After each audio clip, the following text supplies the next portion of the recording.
अगर मैं एक स्टडी का रेफरेंस दूँ, which got published in 2018 or 19, that they had a death of 10 patients, and out of those 10 patients, 7 patients had complications related to those surgeries rather than the procedure.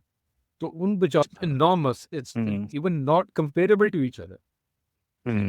सो जो patient जब मुझसे पूछता है तो हम उसे बताते हैं कि हमने प्रोसीजर्स अपनी नॉन रूट के थ्रू चेक करने, that is the safest route with the complication rate of 0%. Inherited retinal diseases के लिए जो प्रोटोकॉल है, that is we divide into initial loading dose phase and booster phase. So PRP or exosomes helps us to improve RPE health, which indirectly starts pumping out all these excretory products. Recently, FDA has given approval to photodynamic therapy, photodynamic therapy, PDT. This is basically, if I take this properly, that is photobiomodulation. फोटोबायोमॉड्यूलेशन के नाम से FDA ने अभी approve की है एक treatment for age related macular degeneration, non healing corneal ulcers and dry eyes.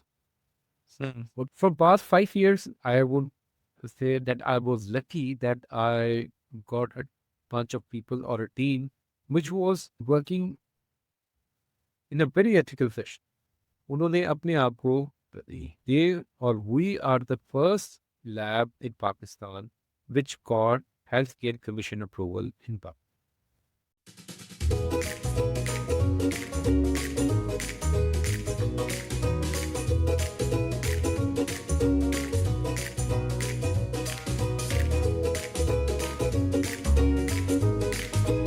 Welcome, everyone, to our second session of the Homeostasis podcast with Dr. Irfan Karamat, who is a vitreoretinal surgeon and pioneer in stem cell therapy for eye diseases in Pakistan.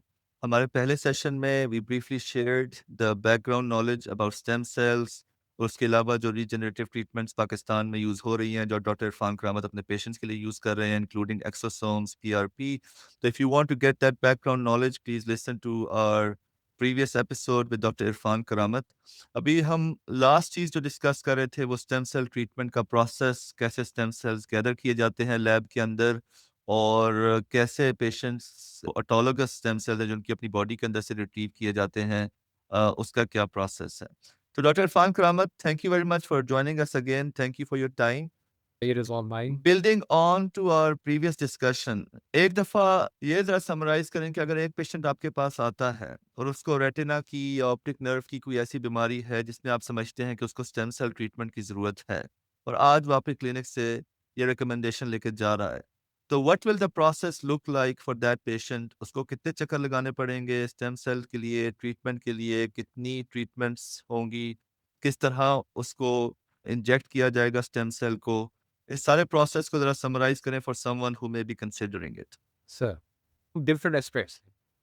पहला aspect ये है कि हम क्या उसको तकलीफ तो नहीं होगी, तो हमें उस सवाल के जवाब में पेशेंट को ये एक्सप्लेन करना है कि हमें ये इंजेक्शन देना कैसे है, या ये हमने स्टेम सेल इंजेक्ट कैसे करना है.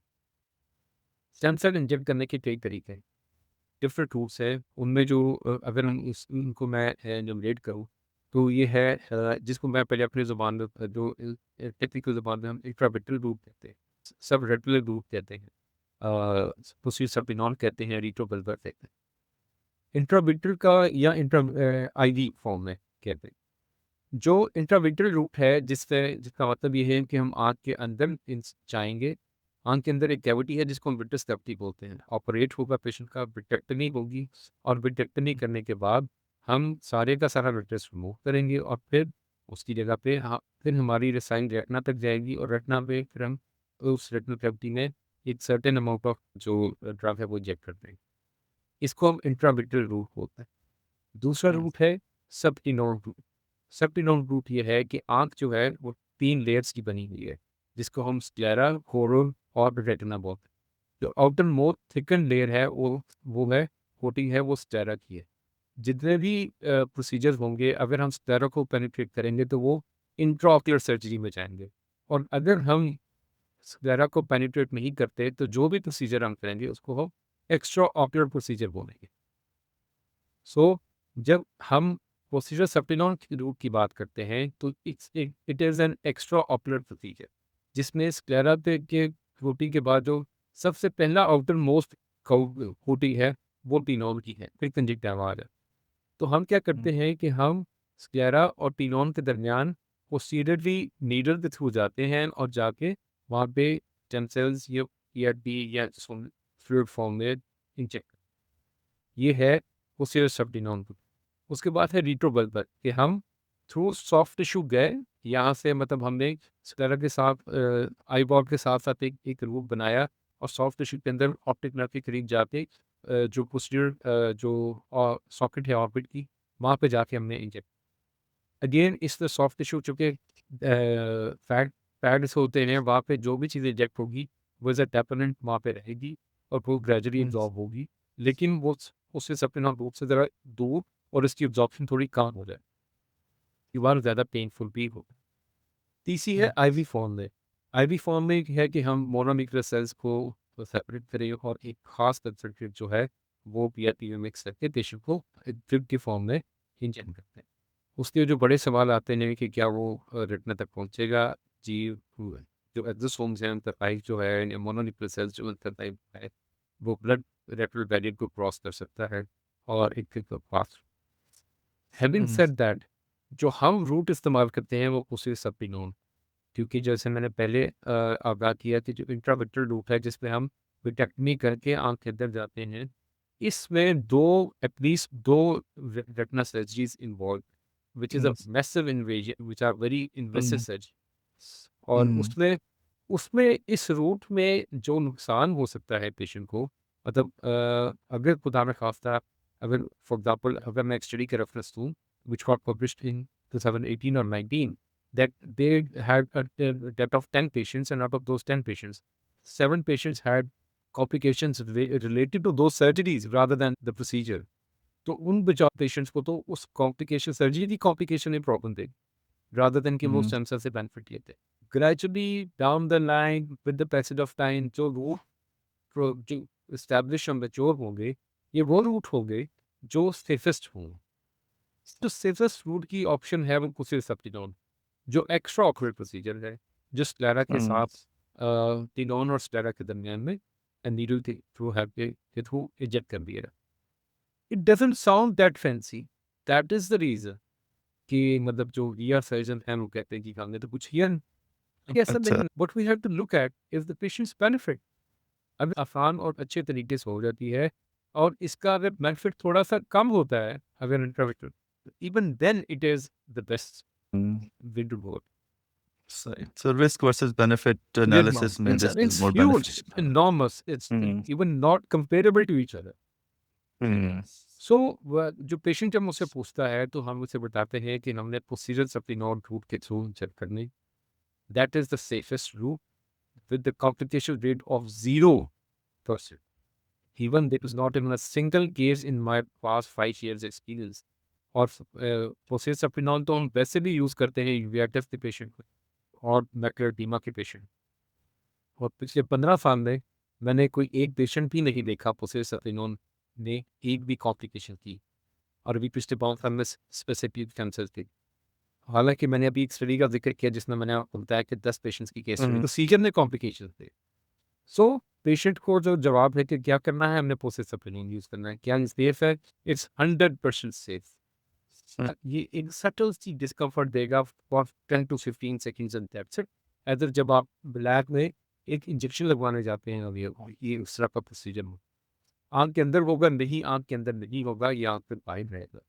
और टोटली आपको थिएटर में, ऑपरेशन थिएटर में 5 से 7 मिनट दिए जाना।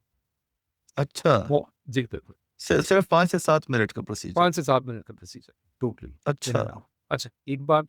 दूसरी बात, हमारा जो प्रोटोकॉल है, I follow protocol being follow device और design by professor Anil Ismat, who design this protocol in a way कि जो इसके 3 लोडिंग डोजेस होगी।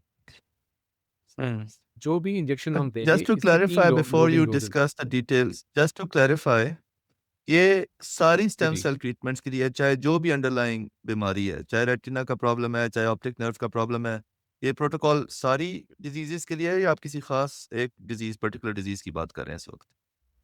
सारी डिजीज़ के लिए मतलब मैं अभी इनहेरिटेड रेटल डिजीज़ेज़ के बारे में बात कर रहा हूँ, ठीक है। ठीक है? और इनहेरिटेड रेटल डिजीज़ेज़ पे जो प्रोटोकॉल हमने डिज़ाइन किया है, वो है जिसमें हम 3 लोडिंग डोज़ेज़ देते हैं या फिर यही यही जो हम इस पर बात करेंगे कि ये जो प्रोटोकॉल है this is specifically for inherited Ratle diseases. ठीक है। जो बाकी डिजीज़ेज़ हैं उसके लिए मैं इसमें थोड़ी-सी मॉडिफ़िकेशन है, जो मैं अभी इसको इलैबोरेट कर दूँ। अच्छा, ठीक। जो जो इनहेरिटेड रेटल डिजीज़ेज़ के लिए जो प्रोटोकॉल है that is divide into initial loading dose phase and booster phase. जो हुँ, हुँ। लोडिंग डोज़ है, उसमें क्या हो रहा है कि हम पेशेंट को 3 इंजेक्शंस कोसिस्टापिनॉल दे रहे हैं with the gap of 1 month और उसमें पेशेंट को हम पहले डोज़ देके 1 महीना वेट करते हैं, फिर सेकंड डोज़ देते हैं, 1 महीना वेट करते हैं और फिर थ थर्ड डोज़ देते हैं। ये ब फर्स्ट 3 मंथ्स का सेशन है, these are all called loading doses और उसके बाद फिर हम we call the patient after as 6 to 8 months for re-evaluation और उसमें हम पेशेंट को बूस्टर डोज़ दें। ये तब हम ये सब प्रोसीजर अडॉप्ट करते हैं जब हम पेशेंट की पीआरपी विद एक्सोसोम्स कर रहे हैं। अगर हम हुँ, पेशेंट को स्टेम सेल्स कर रहे हैं, तो फिर हम पहले फर्स्ट 2 मंथ्स में हम पेशेंट को पीआरपी विद एक्सोसोम्स करते हैं और जो थर्ड मंथ में जो थर्ड सेशन है, वो स्टेम सेल्स का है और स्टेम सेल्स के सेशन के बाद हम पेशेंट को periodically after every 4 to 5 months follow up करिए for his investigations and for his any discomfort और हिज कंप्लेंट्स टू जो उसकी देखनी है फॉर एनी प्रिवेंशन ये सब चीज़ें हम देखते हैं। तो अगर आप स्टेम सेल ट्रीटमेंट करें तब भी पीआरपी और एक्सोसोम्स करते हैं, तो stem cell is not by itself, it's like part of the whole treatment. ये सर, बिल्कुल ऐसे ही। ठीक है, ठीक। अच्छा, अब इसके इसके साथ अब लेट्स से मैं ये कहता हूँ कि मैं पेशेंट की ऑप्टिक नेराइटिस के लिए ट्रीटमेंट करना चाहता हूँ। For um, optic neuritis, patient will have to go for apart from these loading doses, patient को आईवी फॉर्म में भी हम मोनोन्यूक्लियर जो थर्ड उसकी स्टेम सेल की ऑप्टिक नेराइटिस और optic nerve pathology, I prefer stem cells. Stem cells के उसमें रिजल्ट्स पीआरपी और रेडियोसोम से बहुत अच्छे हैं। हुँ, और जो स्टेम सेल्स है उसमें specially in the case of optic neuritis recurrent optic neuritis it has dramatic effect और उसमें हम कौन हुँ, कौन सा रूट इस्तेमाल करते हैं प्रोसीजर सप्टिनॉल रिट्रोवल्वर और आईवी ये 3 रूट्स इस्तेमाल करते हैं again they are less invasive they do um, not these are all extra operative procedures and apart from that it has zero complication again um, उसकी जीरो कॉम्प्लिकेशन होने की वजूहत क्या है और ऑल ऑफ द सोर्स है कोई inflammatory response नहीं आता है उसके अलावा पेशेंट हम इंट्राऑकुलर नहीं जाते हैं आँख को कोई नुकसान नहीं होता है और कोई साइड इफ़ेक्ट्स नहीं होते हैं पेशेंट हमें कॉन्सेंट दे विद इस कॉन्सेंट हम अम्बिलिकल कॉर्ड पेस्ट भी यूज़ कर सकते हैं लेकिन keeping in mind that there are certain ethical restrictions in Pakistan we have to go through a procedure before injecting umbilical cord-based stem cells in patients. So hmm. most of the time we teach all this to the patient और फिर हम उस brief के बाद हम patient को autologous के source के ऊपर पेशेंट अपनी चॉइस और कॉन्सेंट दे रिटर्न वर्बल और पिक्टोरियल फॉर्म में तो फिर हम यूज़ कर सकते सही। तो ये एक ज़हन में सवाल पैदा होता है कि पाकिस्तान जैसे मुल्क में जहाँ पे आप किसी को ₹100 काम के लिए दे दो, ₹20 वैसे ही मार लेता है। हैं। जी ये सारा जो इतना सोफिस्टिकेटेड और कॉम्प्लिकेटेड प्रोसेस है, इसमें चेन ऑफ कमांड को मेंटेन करना, क्वालिटी को मेंटेन करना, उनको प्रिवेंट करना, इस सारे प्रोसेस को हाई क्वालिटी में मेंटेन करना until it gets to the patient, who is ensuring that? कौन इसके ऊपर नज़र रख रहा है और इसका क्या प्रोसेस है? आपको कैसे यकीन आता है कि हाँ, जो मेरे पास प्रोडक्ट इस वक़्त आया है, that's high quality standard product और किसी ने बीच में कोई डंडी नहीं मारी किसी किस्म की?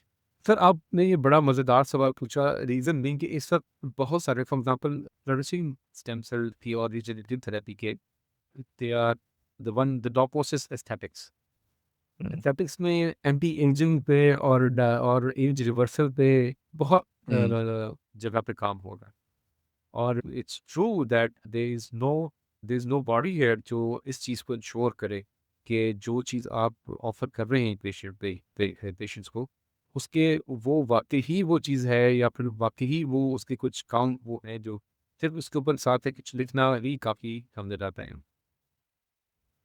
from past 5 years, I would say that I was lucky that I got a bunch of people or a team which was working in a very ethical fashion. उन्होंने अपने आप को they or we are the first lab in Pakistan which got healthcare commission approval in Pakistan.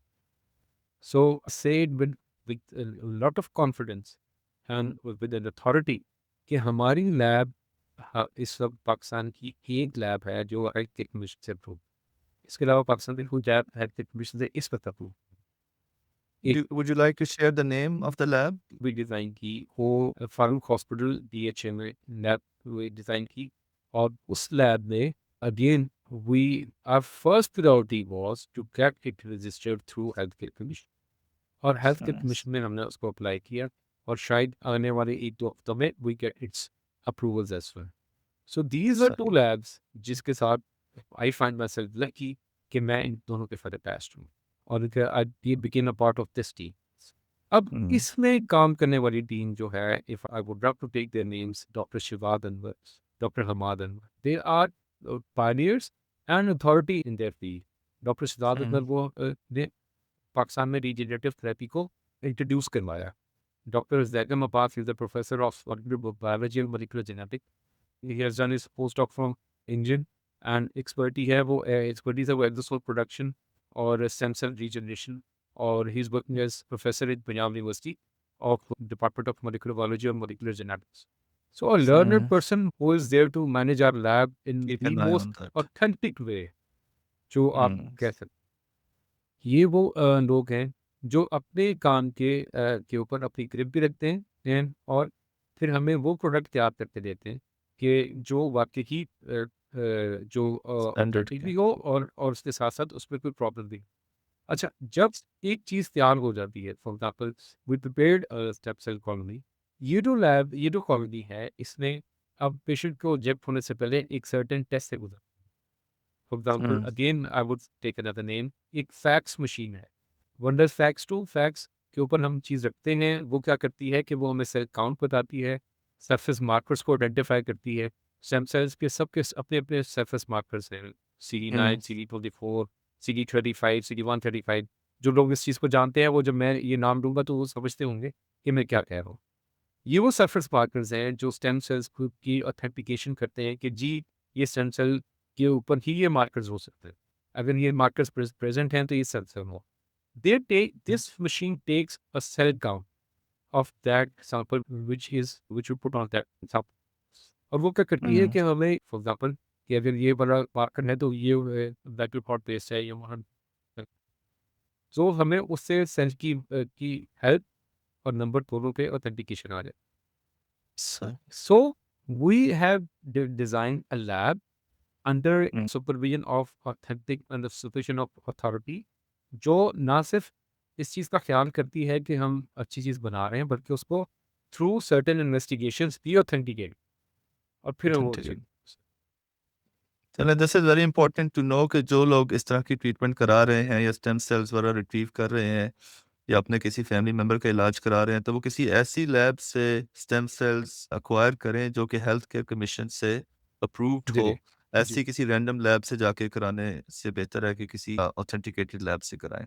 अब ये जो सारा process है, इसमें इसकी कॉस्ट क्या है? क्योंकि cost is a big limitation in Pakistani environment. तो अगर जी. कोई ऐसे फैमिली मेंबर्स हैं जिनको किसी ने रिकमेंड की ये ट्रीटमेंट और कॉस्ट वाज़ अ बैरियर, तो इसकी जी. कॉस्ट क्या है और how are people affording it in most situations? There are multiple 4 to 5 different labs working in Pakistan and the hmm, hmm. cost is quite the difference is quite huge in that. मतलब पाकिस्तान में ये 2-3 lab ऐसी हैं जो millions में ये Samsung की therapy offer करेंगे. 4 to 5 million they charge 3 to 4 million और इस तरह. अरे जो मेरा ट्रीटमेंट है that if I am working with PRP and exosomes for single lab that cost 50,000 for single lab और सेशन. और ये अगर 3 सेशन हो जाते हैं तो ये 1.5 लाख रुपए के करीब बनता है फॉर अचीवमेंट्स फॉर 1 लैब. इसी तरह ही अगर हम स्टेम सेल में जाते हैं तो स्टेम सेल के जो सेशन है जो आमतौर पर मिलियंस में वो charge around 4.5 to 5 lakh rupees 0.5 million अच्छा, 5 साढ़े 4-5 लाख में वो. सही. ये और अगर हम PRP पे जाए तो that cost from 25,000 for one eye, और ये अगर 3 सेशन हो जाएंगे तो 25,000। तो स्टेम सेल की एक जो सेशन है that cost about 4 to 5 lakh rupees, जी, right? 4 to 5 लाख रुपीस तो एग्जैक्टली। पूरी और ट्रीटमेंट में भी अबाउट 1.5 to 2 million।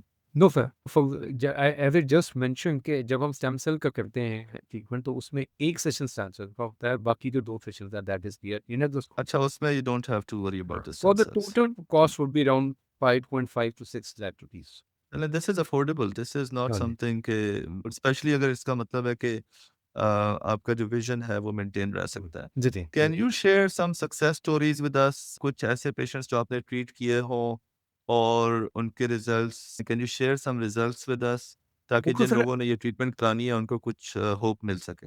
बिल्कुल सर, हम मतलब अभी कुछ डाटा जो है हमारा इंशाल्लाह कुछ अर्सा में वो पब्लिश हो जाएगा। That is on research phase.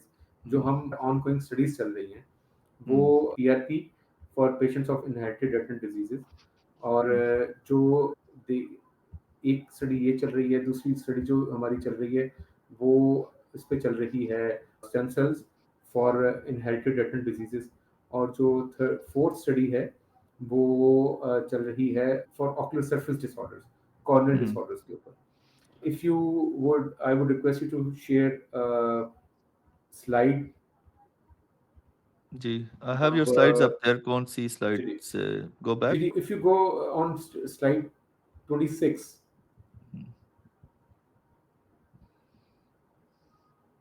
Ji, this is slide 26। जी, इसमें कुछ पिक्चर्स हैं जो हमने ऑक्यूलर सरफेस डिसऑर्डर्स की ये पेशेंट एक्सपीरियंस है जो हमने किया हुआ है। आप देख रहे हैं कि इसमें कुछ कॉर्नियाज की पिक्चर्स शेयर की हुई हैं। और राइट साइड पे, लेफ्ट साइड पे एक पेशेंट है जिसको स्टीवन जॉनसन सिंड्रोम था, और उसकी 4 पिक्चर्स हैं जो हमें इनिशियली, अगर आप पिक्चर उन 4 के सेट जो लेफ्ट साइड पे जो 4 पिक्चर्स हैं उसमें टॉप लेफ्ट पे एक जो हम्म, कॉर्निया की सेम एक ही पेशेंट है जो पहले देखें, उस पे उसकी कॉर्निया के ऊपर आपको ग्रीन हम्म, नजर आ रहा होगा एक पार्ट। दिस इज अ बिल्कुल। फ्लोरेसेंट पॉजिटिव स्टेन शोइंग कि यहाँ पे एक बहुत बड़ा एपिथेलियल डिफेक्ट, और पेशेंट को हम्म, नॉन हील्ड कॉर्नियल अल्सर यहाँ पे डेवलप होता है, और वो पेशेंट का कॉर्नियल अल्सर किसी भी ट्रीटमेंट से ठीक नहीं हो रहा। So what we did that we gave him exosomes in topical form. Blue भी इसके साथ, ब्लू लाइट के साथ जो पिक्चर था वहाँ पे ये कॉर्नियल अल्सर हील कर गया है, और कॉर्निया हम्म, आपको नीचे आइरिस डिटेल्स नजर आना शुरू हो गई हैं। और फिर आपको नीचे आइरिस जब कॉर्निया हील कर गया तो ओपेसिटी कम होगी। पेशेंट जो था वो बिल्कुल लाइट परसेप्शन से काउंटिंग फिंगर तक आ गया। इसके बाद 3 रिजल्ट। मंथ्स, 3 मंथ्स, अच्छा, 3 3 महीने। months, दैट्स हाँ वेरी जी, 3 क्विक। मंथ्स। हाँ जी। अब इसके साथ आप अगर एक दूसरी पिक्चर राइट साइड पे ए और बी लिखा हुआ है, इस पे हम्म, एक पेशेंट की जो कॉर्निया के सेंटर में एक व्हाइटिश लीजन है, जिसको इस पेशेंट का ये कॉर्नियल अल्सर था, which was this was a case of recurrent keratitis. ये जैसे ही मेडिसिन छोड़ता था इसको कॉर्निया फिर इसमें बहुत बड़ा एक ये अल्सर बन जाता था। हम्म, और ट्रीटमेंट के साथ which was antiviral, we added exosomes eye drops। exosomes eye hmm, drops ने जब ऐड किए तो उसका वो जो रिकरेंस था वो खत्म हो गया। आप अगर एक बारी पिक्चर बी देखें तो उसमें हम्म, ये जो सेंट्रल वाइटिश लीजन थी, इट्स ऑल गॉन। बिल्कुल। और पेशेंट की रिकरेंस ये हम हमारे साथ तकरीबन 1.5 या 2 साल फॉलो पे रही, और it took around 3 to 4 weeks कि ये जो हर दूसरे महीने इनको ये सेंट्रल ओपेसिटी बन जाती थी, ये हम्म, हील कर। ये हमारी, जबरदस्त। दिस इज आवर स्टडी जिसमें पाकिस्तान जर्नल ऑफ ऑफ्थल्मोलॉजी में ऑलरेडी सबमिटेड है और पब्लिश होने वाली है। If you go to next slide 27, जिसमें हमने रोल ऑफ सप्टिनॉन in case of retinitis pigmentosa. So hmm, we enrolled almost 50 patients in this, male and hmm, female both। and उसमें अगर आप स्लाइड 30 पे जाएं हम्म, तो ये एक टेबलर फॉर्म है जिसमें हमने पेशेंट के फीडबैक और वो समराइज करने की कोशिश की कि पेशेंट की विजन इनिशियली, जिसमें हमने सिर्फ पेशेंट को पीआरपी सप्टिनॉन दी, और उसमें पेशेंट की colour vision, contrast sensitivity, light and adaptation में एक पॉजिटिव इम्पैक्ट आया, और उसमें ना सिर्फ पॉजिटिव इम्पैक्ट आया, पेशेंट की एक बड़ी अच्छी विजुअल फंक्शन की हम्म। इंप्रूवमेंट की फीडबैक भी So majority of patients reported improvement in था। Improvement, vision, light dark exactly perception, night sir, vision. Exactly Zabardast. Sir. Almost everyone and this reported was, some form of improvement. so some form of improvement. This was our first study. It's almost Hmm. 3.5 years back. This was the time when we were starting our research, and Hmm. we've just started our work. And initial results were so encouraging that at that time we planned that we have to work on this. This was the time that when I decided कि नहीं मुझे इस field में काम करना है. उस वक्त तक it was like कि मैं थोड़ा shaky था कि I don't know whether this will work or not. I don't know. People call it a quackery and things like that. So I felt this was a study which encouraged me to choose it as a subspecialty as well. जबरदस्त. अच्छा sir, इससे next आप अगर next slide 33 पे जाएं तो आपको अंदाजा होगा कि इस पेशेंट इस स्टडी में हमारे पास जो डिफरेंट परसेंटेजेस थी कि out of 50 patients 39 patients had और 78% पेशेंट हैड इम्प्रूवमेंट और 11 patient reported no improvement. 58 patients had increase improvement in visual activity in near vision और ऑलमोस्ट 42 को नियर विजन में भी फायदा नहीं हुआ. So the results for more than 50% overall अगर आप देखें.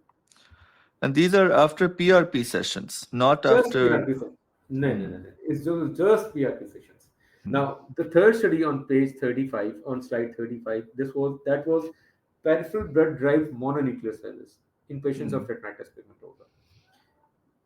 And if you switch to next slide of 36, इसमें भी ये 10 patients का डाटा था जिसमें से 2 got lost to follow up, and I just gave them a green and red code. जो green color है वो इन पेशेंट्स में इम्प्रूवमेंट आई विजुअल एक्टिविटी में, जस्ट फॉर कि आपको क्विक इम्प्रूवमेंट नहीं आई. सो रेड एंड ग्रीन अगेन ये 50 मतलब out of 8 4% patients had improvement, 4 didn't. Again 50% had improvement and out of this 50% the improvement was quite dramatic. ये तो सिर्फ मतलब अभी आप देखते हैं ना कि 8 पेशेंट्स का डाटा है, लेकिन इसमें जो स्टेप ऑफ इम्प्रूवमेंट था वो बहुत अच्छा था. अगर आप इसमें पहले नंबर पे पेशेंट है इस टेबल में. Hope we have the patient's permissions to share this data. If not, then we may have to. Sir, वैसे तो we have all the consent, but if it's we just move forward. If this is study 4, this was the role of exosomes in patients of retinitis pigmentosa. In this, what we did that we injected PRP with exosomes.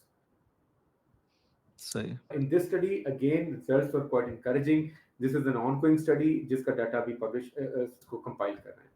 Now, this is the 5th study is role of umbilical cord based mesenchymal stem cells, which I explained initially कि जो umbilical cord based mesenchymal stem cells हैं, क्योंकि ethical issues इसमें ज़्यादा थे, तो हमें एक बड़ा लंबा टाइम लगा पेशेंट्स के और हेल्थ केयर कमीशन से अपने प्रोसीजर को अप्रूव करवाने में. And now we are at the stage कि हम इसको पेशेंट्स को मतलब we have done our patients for the study and that is under compilation. Again, the results were phenomenal and inshallah जब ये publish होगा तो आपको नजर आएगा कि breakthrough है. Zabardast. Anything else you want to share here? Yeah, we can move on Just to the. a quick go through. If you switch to next slide, आपको ये एक visual field है एक patient का जिसमें आपको अगर एक right पे pre treatment and left पे post treatment लगेगा. अगर treatment में अगर आप grey scale देखें patient का, आपको center में बहुत सारा area black मिलेगा और एक थोड़ा सा part है जो whitish मिलेगा. अगर आप इसको अपनी साथ वाली उससे compare करें तो आपको ये जो greyish part है जो बिल्कुल black है center में, अब उसकी मैंने grey इसलिए choose किया कि ये हर एक को समझ आ सकती है कि सेंटर वाले पार्ट की जो सेंट्रल विजन है पेशेंट की इंप्रूवमेंट आई इस ग्रे सिक पे. क्या आप इसको पिक कर सकते हैं डिफरेंस में दोनों पिक्चर्स में? नहीं, are we looking at the same picture? Because मेरे साथ जो पिक्चर है उसमें लेफ्ट पे पिंक है और राइट पे ग्रीन येलो और रेड वाली तस्वीर. स्लाइड 41 पे देख रहे हैं. which slide are you? Oh, you're talking about 42. 39. अच्छा 39. yes 39 ठीक है. ठीक है. now 39 स्लाइड पे अगर आप देखें ऑन द राइट साइड ये एक ही पेशेंट की विजुअल फील्ड का ग्रे स्केल है. बिल्कुल. प्री एंड पोस्ट ट्रीटमेंट अगर आप सेंट्रल विजन पे पेशेंट की नजर आएगी difference pre and post. Can you appreciate that?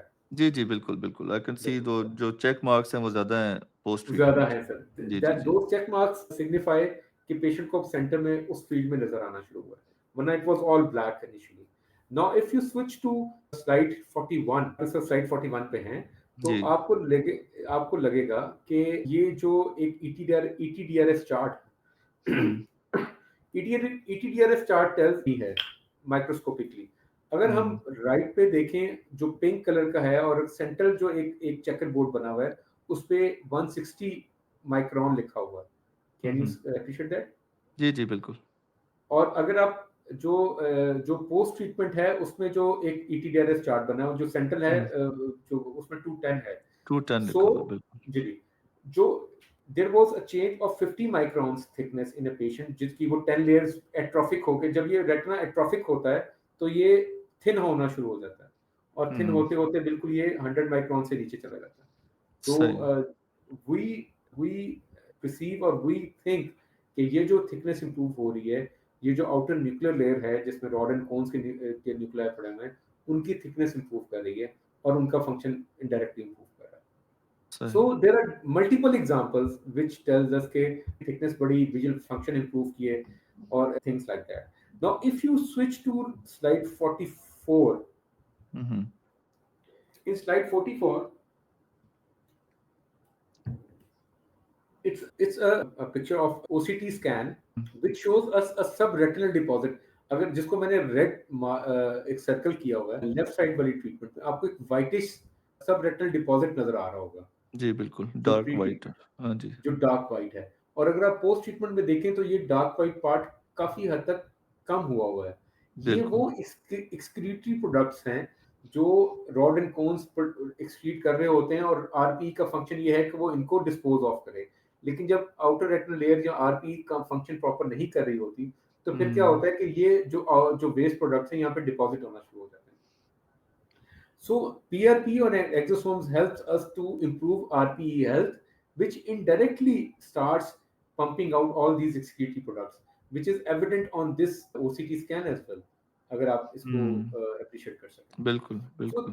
these were few examples which tells us कि जो PRP या regenerative modalities हैं, how do they help us to improve the visual RPE function and indirectly retinal health. ये मेरे personal experience है। चलो जबरदस्त, these are very encouraging माशाल्लाह। To compare to international research, क्योंकि बहुत सारी जगहों पे काफ़ी रिस्ट्रिक्शंस भी हैं, इवन यूएस में, यूके में, we don't hear about it all the time. तो पाकिस्तान कहाँ पे खड़ा है इस टाइम पे स्टेम सेल और रीजनरेटिव मेडिसिन में compare to rest of the world? Sir to be honest, इतनी ज़्यादा रिसर्च की जो प्रोजेक्ट्स हैं रजिस्टर्ड, आप अगर इसको स्पेसिफिकली सर्च करें तो there are dozens of projects चल going on in UK and US. UK में इस वक्त जो सबसे ज़्यादा समझा जा रहा है या जिन पे इस वक्त अभी जिसको रिसेंटली एफडीए अप्रूवल मिला, वो जीन थेरेपी की। जीन थेरेपी में जो रेटनाइटिस पिगमेंटोसा है उसमें आरपी जीन 65 जो है उसके ऊपर उन्होंने लक्सना के नाम से एक ड्रग या फिर एक जीन थेरेपी उन्होंने इंट्रोड्यूस करवाई, जिसमें उन्होंने स्पेसिफिक जीन था RPE65 उसके अगेंस्ट काम शुरू किया। लेकिन अगेन द रिजल्ट्स जो मैंने इंटरनेशनली पढ़े उसके रिजल्ट्स को अगर मैं स्टेम सेल थेरेपी से कंपेयर करूँ, दे वर कंपैरेटिव, और उसमें बहुत डिफरेंस नहीं था। The one biggest difference was that one is being done in UK and another is being done in Pakistan. Second difference was that they got an FDA approval and we couldn't at the moment. लेकिन जो मैं perceive करता हूँ कि ये आने वाले वक्त में एक टाइम ऐसा आएगा जिसमें gene therapy and stem cell therapy will go hand in hand to treat patients of retinitis pigmentosa and inherited retinal disease. ये दो चीज़ें नहीं है, ये एक चीज़ है। क्योंकि स्टेम Right. सेल थेरेपी में और में it's doesn't sound that fancy, reason being कि इसमें बहुत सारे ड्रग्स इन्वॉल्व नहीं है, इसमें बहुत सारी फार्मास्यूटिकल कंपनीज इन्वॉल्व हैं। ये डायरेक्टली पेशेंट की अपनी ही टिश्यू है जो अपनी ही जो उसको हीलिंग की तरफ लेके जा रहा है। सो ये कभी भी शायद अर्ली टाइम पे फैंसी ना हो सके अनलेस इसमें कोई ऐसी चीज़ ऐड हो जो फार्मास्यूटिकल इंडस्ट्री के साथ। हाँ जी, मोटिवेशन हो उनके लिए। जी जी। ठीक है। Otherwise and do you envision कि ये जो ट्रीटमेंट है eventually it will be available in government hospitals? जिस तरह काफ़ी सारी कार्डियक सर्जरीज, बड़ी महंगे-महंगे प्रोसीजर्स इस वक्त कई अस्पतालों में हो रहे हैं फ्री ऑफ कॉस्ट। तो इज़ इट समथिंग जो कि आम आवाम को अवेलेबल होगी, जो लोग अफोर्ड Sir, नहीं कर सकते? inshallah, is working on this. Dr. Shihzad Anwar अच्छा। is having very close meetings with the authorities to start to get its share in good hospitals. जैसे अभी तो ये जो कैंसर थेरेपी है, अभी तो ये बहुत अर्ली फेज में है।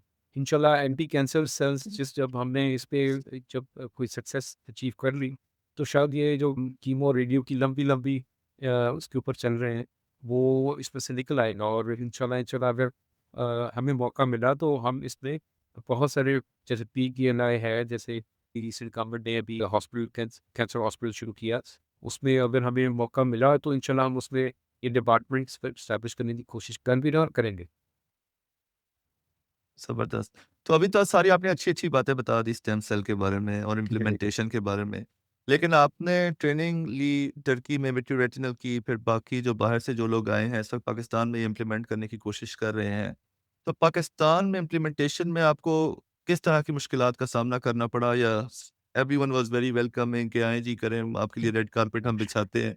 तो किस तरह के रेजिस्टेंस या किस तरह की ऑब्स्टिकल्स आपने फेस सर की जो एंड अभी हाउ डिड यू जो गाइस ओवरकम? जी इसमें सो फार मैं समझता हूँ कि जो इनिशियल जो रेजिस्टेंस थी वो बहुत ज़्यादा थी। Most of the time people think that it's a quackery, जिसमें हुँ, शायद अभी हम ये कुछ पेशेंट्स ऐसा झूठ बोल रहे हैं और हम पेशेंट को फॉल्स होप बेच रहे हैं। लेकिन मेरे ख्याल में अगर हम शायद ये ऐसा एरा है जिसमें अगर हम अपना रोल प्ले करना छोड़ देंगे, तो शायद फिर आने वाले वक़्त में हमें शायद आने वाली नस्लें फिर माफ़ ना करें और फिर ये काम और भी कई दहाइयाँ लेट हो सके। तो रेजिस्टेंस तो बहुत ज़्यादा थी। People start laughing at us कि भई सर ये क्या हो रहा है और ये तो बिल्कुल ही तो दे देखकर मतलब ये मज़ाक को लेना, लेकिन when you know that you are doing something right, when you are satisfied हुँ। From the core of your heart, तो फिर आपको इस तरह के चैलेंजेस को बहुत ज़्यादा चैलेंजेस नहीं लगते। और फिर जब आपके पेशेंट्स आपसे सैटिस्फाइड हो, तो फिर ये सबसे बड़ी एविडेंस है। सही। So and what's your vision for the future कि अब आप मज़ीद क्या करना चाह रहे हैं इस एरिया में? What's on the horizon for the next 5, 10, 15 years in Pakistan and generally for patients with eye diseases, something that will give them hope कि things are happening? सर इंशाल्लाह with the passage of time things are getting mature.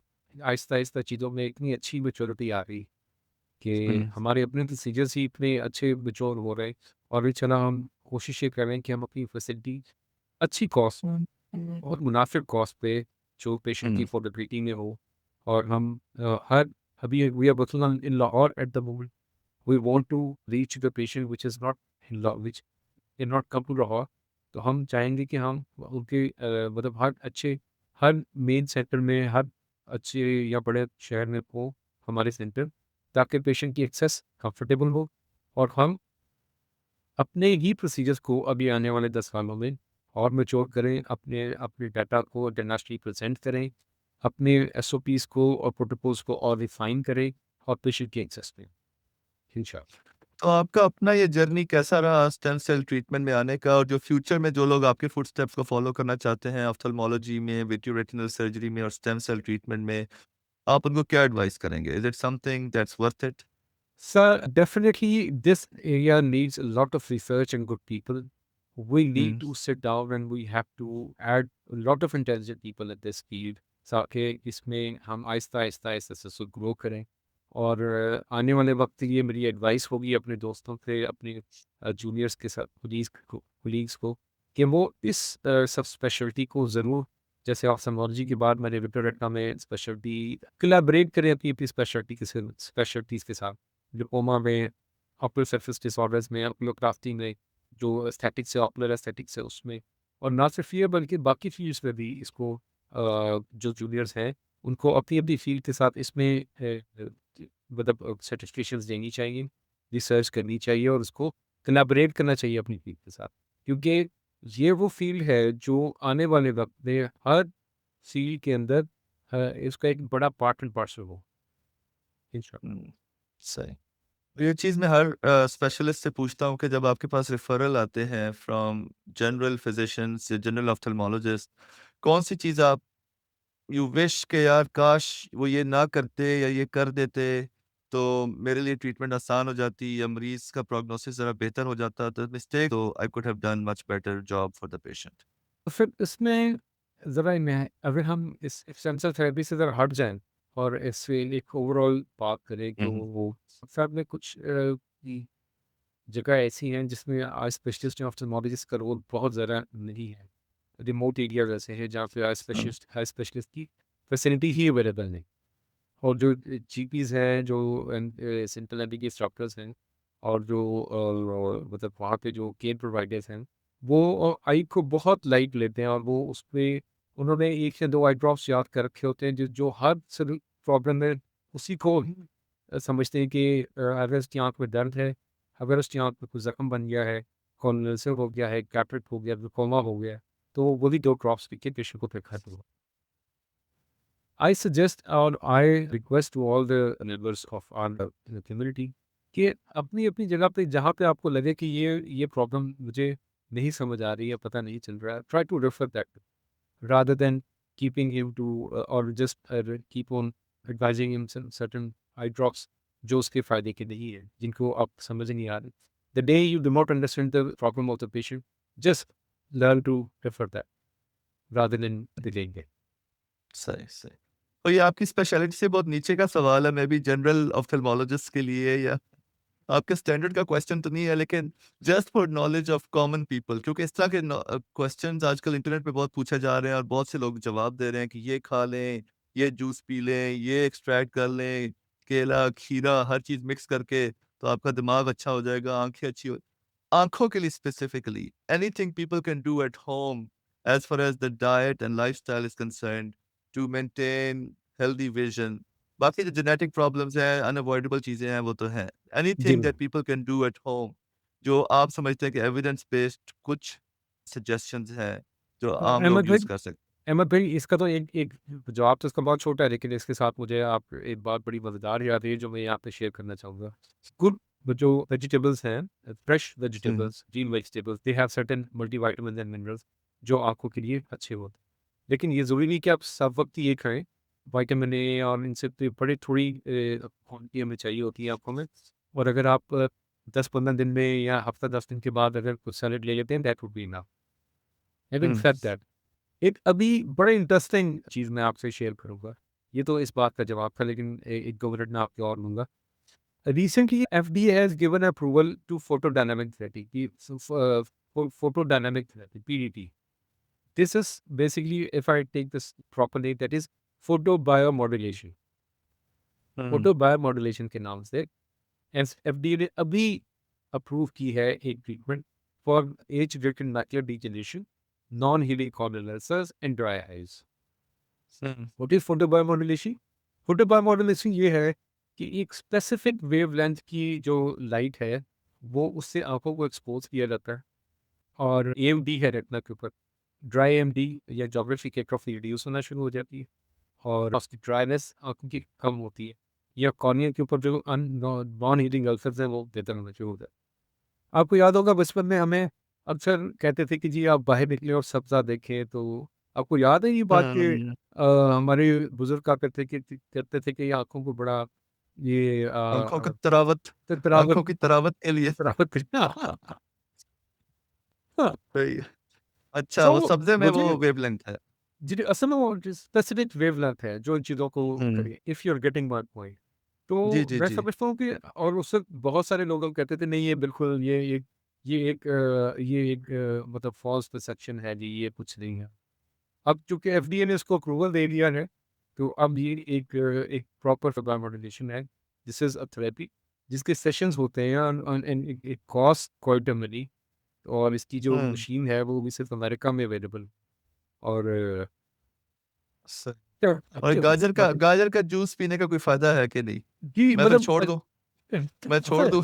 नहीं बिल्कुल छोड़ लेने का कोई फ़ायदा नहीं है, लेकिन रोज़ पीने का भी कोई फ़ायदा नहीं है।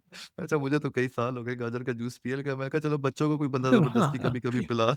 Then once, twice or thrice a month will serve the purpose. सही, सही, सही। चलिए, thank you very much for your time and for sharing your knowledge. I am sure there is a lot more that we can discuss. आज तो we have just scratched the surface of what you are doing. तो thank you for your service, thank you My for sharing pleasure the is all. Knowledge और आप पाकिस्तान में रह के जो लोगों की खिदमत कर रहे हैं, दैट्स अ ब्लेसिंग। माशाल्लाह you are with your parents and family, so that's an added blessing. तो So, keep up the good work, Allah आपको और तरक्की दे। और जो गवर्नमेंट हॉस्पिटल में आप काम कर रहे हैं, जो प्राइवेट में आप काम कर रहे हैं, जो स्टेम सेल पे काम कर रहे हैं, keep it up. We are very proud of you माशाल्लाह। thank Any you. parting words, any closing thoughts or comments before we say Allah Hafiz today? Sir I would just to say add a few more words in here कि जो stem cell therapy है ophthalmology में उसका एक एक बहुत एक vision है उसका, और एक आने वाले टाइम पे एक बहुत बड़ा रोल प्ले करने वाली। तो अभी तो हम 3 डिफरेंट एरियाज़ हैं जिस पे इसको स्टडी कर रहे हैं, लेकिन आने वाले वक़्त में शायद ये बहुत सारी ऐसी डिज़ीज़ेज़ जिस पे अभी हम जिसको भी हम बिल्कुल हाथ भी नहीं लगाते, शायद ये उनका भी जवाब निकालेंगे। तो मेरा रिक्वेस्ट होगी जो डॉक्टर कम्युनिटी है, ऑप्थेल्मोलॉजी की कम्युनिटी है, जो आई स्पेशलिस्ट है, कि इसको को होल हार्टेडली इसको वेलकम करें और इसमें अपना पार्ट प्ले करें। कुछ सीखना चाहते हैं तो उसमें जो कंसर्न लोग हैं 2-3 अभी आई स्पेशलिस्ट पे बड़ी अच्छा काम कर रहे हैं, उनके साथ अच्छा लाइज़ॉन बनाएँ। नहीं सीखना चाहते हैं तो पेशेंट को उनके पास भेजें कि वो आपको अच्छा गाइड करके वापस कि आप ये काम करिए इनके लिए। और इसको अच्छे अल्फाज में करें, इसके ऊपर पढ़ें, इसके ऊपर रिसर्च आर्टिकल्स को गो थ्रू और फिर इसके ऊपर अपना एक ओपिनियन बनाएँ। Thank you thank sir. You very much for sharing that. नई चीज़ हमेशा ही मुश्किल होता है एक्सेप्ट करना। जब प्रिंटिंग प्रेस आया था 1500 1600s में, तो मुसलमान दुनिया इसीलिए पीछे रह गई कि they took a long time to adopt the printing जी, जी। प्रेस। और जो मोस्ट रीसेंट एग्जांपल अभी बिटकॉइन की, आज से 10-15 साल पहले लोग कहते थे $10 $20 का ले लो, और हाँ लोग जी, कहते नहीं ये एक फ्रॉड है और होक्स है, और आज बहुत बिटकॉइन तकरीबन सवा लाख, 1,20,000 का एक वेरी बिटकॉइन मिल गुड, रहा है। वेरी तो गुड। नई चीज़ हमेशा इज़ डिफिकल्ट टू अडॉप्ट। लेकिन जो करेक्ट। लोग जल्दी अडॉप्ट कर लेते हैं, जो लोग जल्दी मॉडिफ़ाई कर लेते हैं, जो असिमिलेट कर लेते हैं नई टेक्नोलॉजी को, नई साइंस को, तो they always stay ahead of other people. और माशाल्लाह this is a field where we can say कि Pakistan is if not ahead of the rest of the world, at least at par जैसे हाँ जी, with rest of the exactly, world, कि बहुत कम exactly. ऐसी चीज़ें हैं दुनिया में और स्पेशली साइंस में, जिसमें हमारा साउथ एशिया और स्पेसिफिकली पाकिस्तान, जो मुस्लिम वर्ल्ड जो है, वो इंटरनेशनल कम्युनिटी के साथ compete कर सकती है। And what you are doing is अल्हम्दुलिल्लाह, माशाल्लाह one of those things कि where you बिल्कुल। can stand shoulder to shoulder, neck to neck with thank the you, international community. So thank you for making us proud, बहुत और शुक्रिया, thank you for your time today.